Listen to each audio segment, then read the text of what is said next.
Welcome to FailCraft, the podcast where we dive into the messy, real side of success and explore how setbacks become the stepping stones to growth and clarity. I'm your host, Ezekiel Iferia, and today's guest is Yosi Kossowsky, an executive coach with a fascinating background that spans from being a chief technology officer to a director of talent management. He has spent over 30 years navigating the complex, often messy human side of leadership, dealing with high stakes conflict, diversity challenges, and the pressure to perform. He uses neuroscience to explain why we react the way we do under stress, helping leaders move from reactive patterns to conscious choices. He's here to talk about the brain science behind our setbacks and how we can rewire our minds to turn leadership failures into opportunities for connection. Yossi, it's a pleasure to have you on Failcraft. Welcome to the show. Thank you, Ezekiel. I'm really happy to be here today. All right, I'm great to have you here too. So, I like to dive in. Yossi, you have a unique background moving from the technical world as a CTO to the deeply human world of coaching and talent management. So, can you take us back to, those, can you take us back to a specific moment in your own leadership journey? Maybe early on where you faced a conflict or a leadership challenge that didn't go so well. Wow. There's a couple of them. One of the early ones was uh, still a while. So when I was an engineer, the first time I ever had the opportunity to lead a team was uh, working in a big consulting company and leading the IT support team. And really feeling the I guess the pull between supporting what the corporation, what the leadership wanted, and how the team felt about what they needed for support. And it was really the first time of recognizing that as a leader, we're often forced to take a side, that it can't be that we're neutral, that there's priorities for the company, there's needs of our teams, and they're not always aligned. And how do you navigate between those different pulls on you as a leader? All right. So, what did that teach you about the importance of the mindset shifts that you teach today? So, what's interesting about mindset shifts is, and I only learned this much later on, is that the perspective in which we approach something really can shift the opportunities and the choices that we see available to us in any situation. So there can be two people who experience the exact same situation at the exact same time, but see this differently. One example is, let's say a company is doing a layoff, and one of the people who's being told that they're being laid off is devastated. He loves his job. He didn't want to leave. And the other person was about to quit. And now they're getting laid off, which means maybe they're even going to get some money, a package out of the deal. And so that person is happy about being laid off. So the exact same event is happening to two different people. And because they're coming at it from two different points of view, their emotional response to it is different. Their reaction, what they're doing with it, everything is different. And it could be the same thing as for viewing a movie. You go with your friend, you're going to see this movie, you love it, he hates it, right? All of these things are showing us that there is let's call it an objective event that's happening. Okay, the movie or being laid off, whatever it is. But that doesn't necessarily dictate how we experience it and what we do with it. Now, what that really means is that if a person can understand what is influencing their perspective in an event and take that awareness and say, well, what if I were to view it from a different point of view? All of a sudden, they would see that what I call decision trees would open up, because the point of view that I approach a situation with limits the opportunities that I see, limits the choices that I feel that I can make based on that point of view. When I was in that situation, I looked at it as an or. Either I was supporting the employees or I was supporting the company leadership. But I didn't know at that time how to do both. Now, subsequently, I've been in that situation numerous times as a leader after I learned this idea. And the idea of being able to intentionally take the point of view of the employees, intentionally taking the point of view of the leaders, allowed me to start to see things with many more options and find a way, the potential crossover points that didn't necessarily make anybody 100% happy, but it allowed me to navigate it much more successfully than I was able to do the first time. Okay, thank you very much for that fantastic response, Yossi. So, I like to ask, from a neuroscience perspective, what's actually happening in our brains when we are in the middle of that kind of failure or conflict, and why is it so hard to think clearly in those moments? Okay, so there's a whole bunch of different aspects that are going on. There's the perspective aspects, there's the emotional aspects, which they do overlap and interweave with each other, and are related and yet play different roles in that. Okay. The one aspect, not in any order, but one aspect of it is that it is hard for any one person to know what they do not know or to see what they cannot see.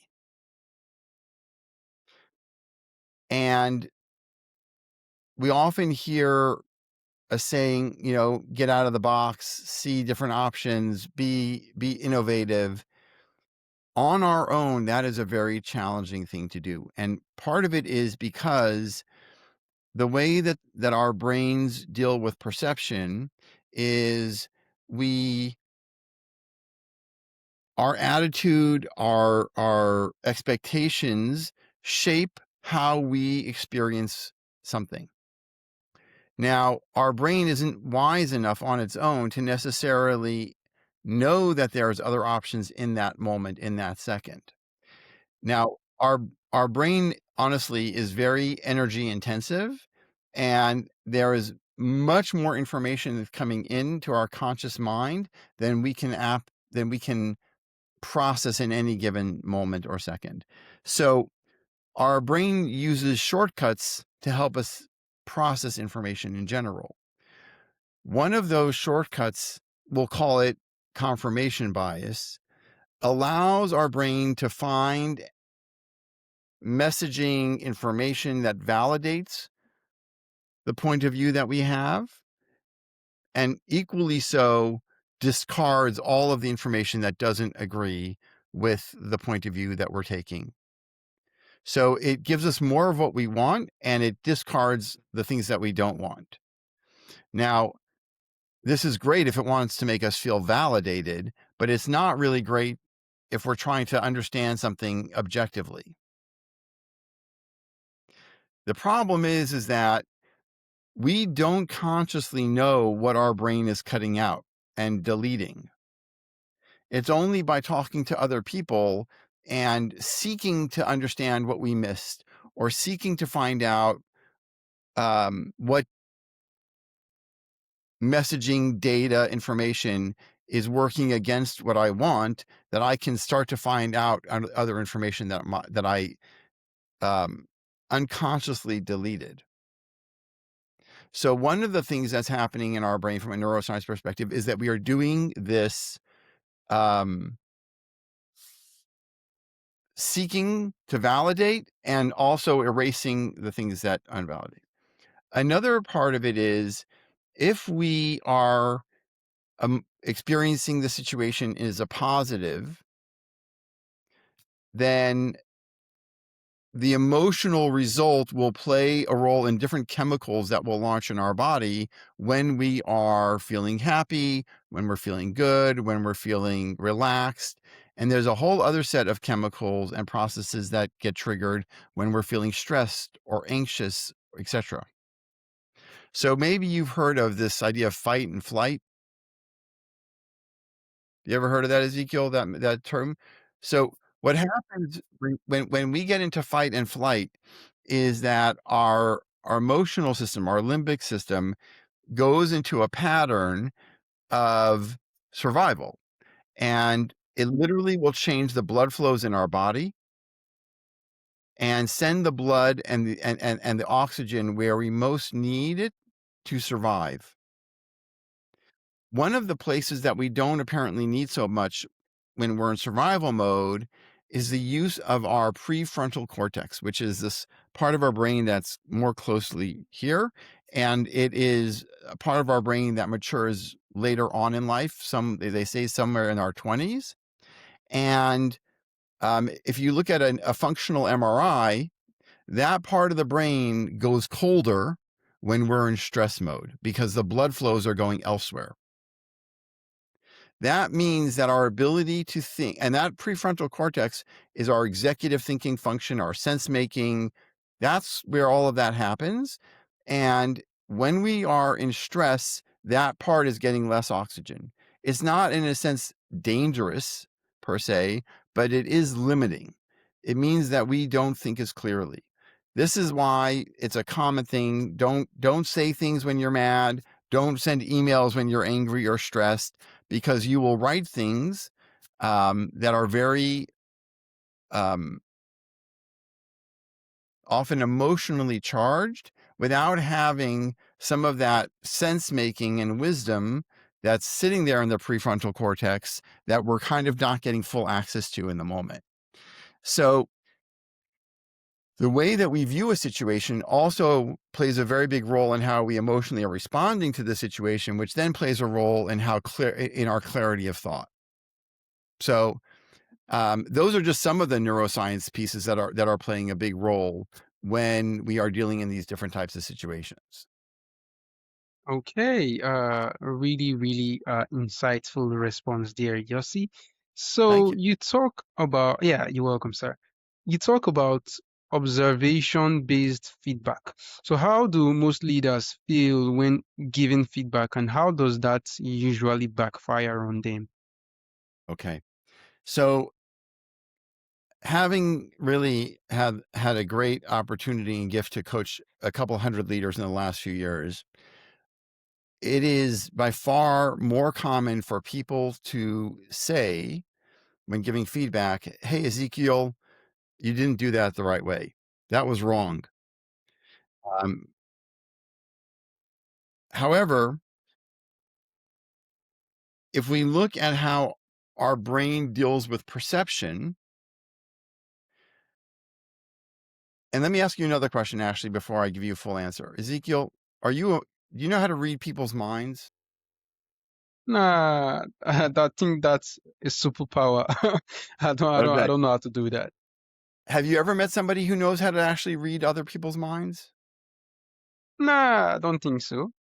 No, I haven't yet either, honestly. I've met people who feel that they're pretty intuitive, but I've never met somebody who actually can read somebody else's mind, his thoughts, etc.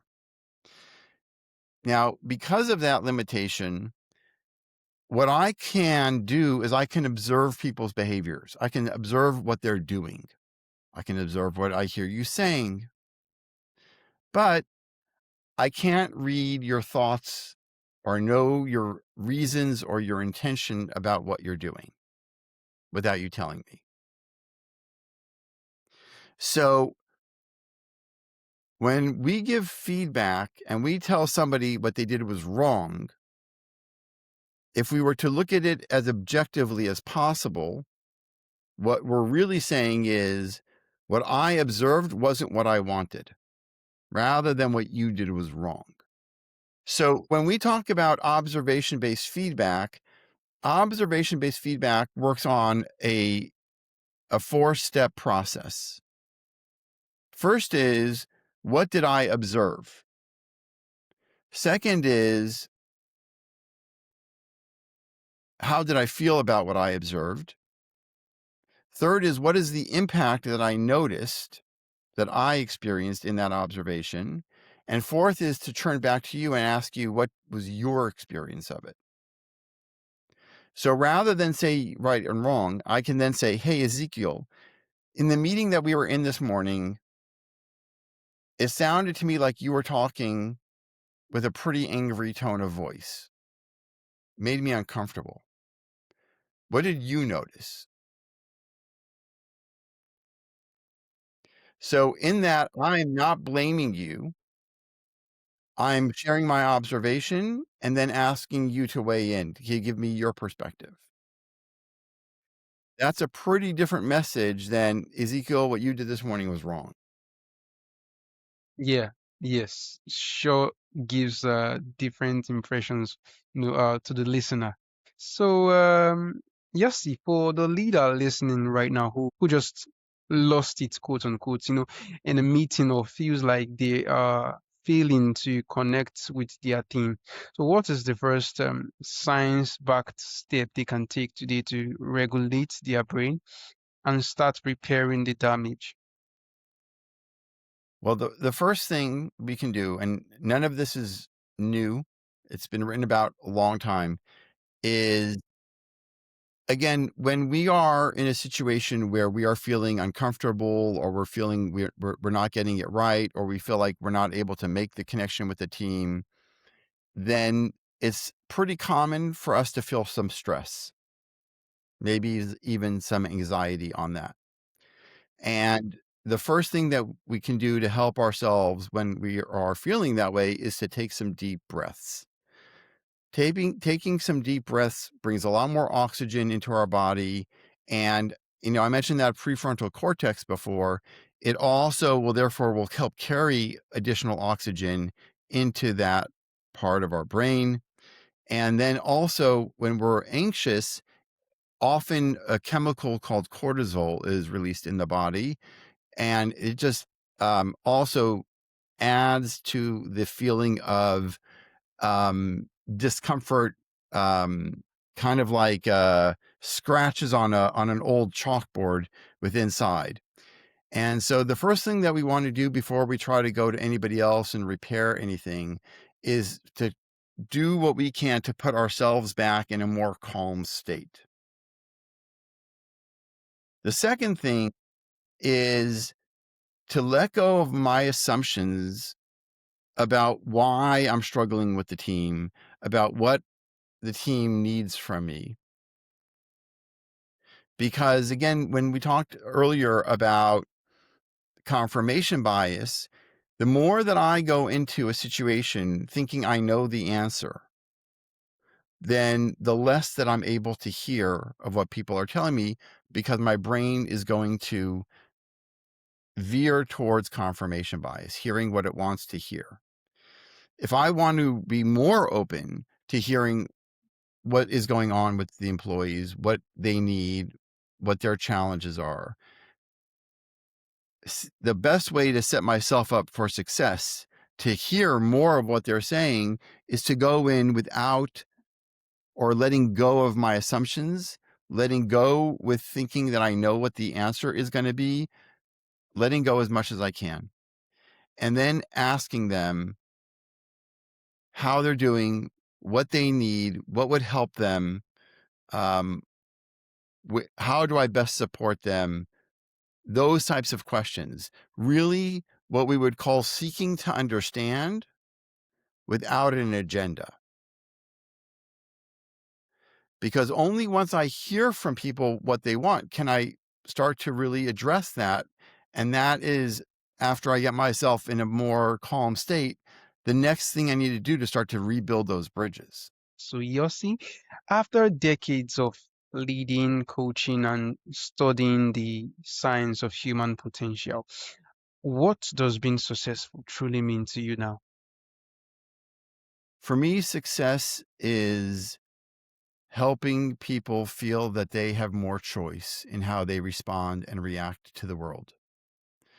One of my friends once said to me, he used a card game metaphor, that we cannot choose the cards that life hands us, but we get to choose how we play that hand.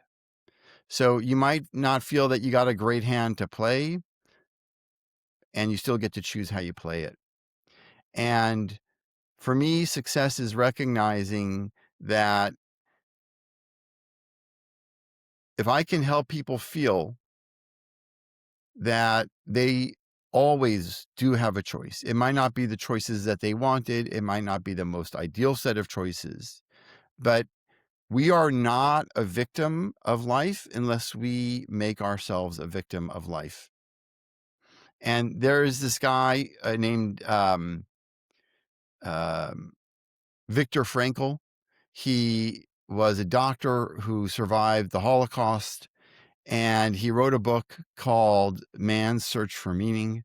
And he described that people who lived through this most horrible of events, right, where they were living in what they call death camps. And he discovered that people who had an inner meaning were able to survive the greatest hardships.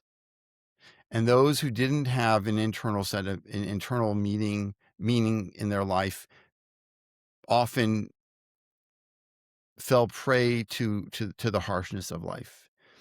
And so if I can help somebody find that internal strength, that internal meaning, that internal feeling of choice in what they can do in whatever life is presenting, that to me is success. A really interesting way to see what success means to someone. So, for our listeners who want to connect with you or Yossi, or maybe learn more about your coaching, where is the best place for them to go? Honestly, the best place is LinkedIn. I know a lot of people have websites, and I will one day get my website going. But for the moment, I'm really focused and spending my time working with leaders. And so where I've put some effort is my LinkedIn site. There's a way to even book time with me there, and it costs nothing. People just go click and get some time. And I'm always happy to have that introductory conversation to hear people out, to explain maybe how I can support them. They can read about me, they can see my connections, they can see things that I've posted. So that's the best place to go. All right. Yossi, this has been such an insightful conversation, and I'm indeed excited and honored to have you on the show today, sir. Thank you. It's been fantastic, Ezekiel.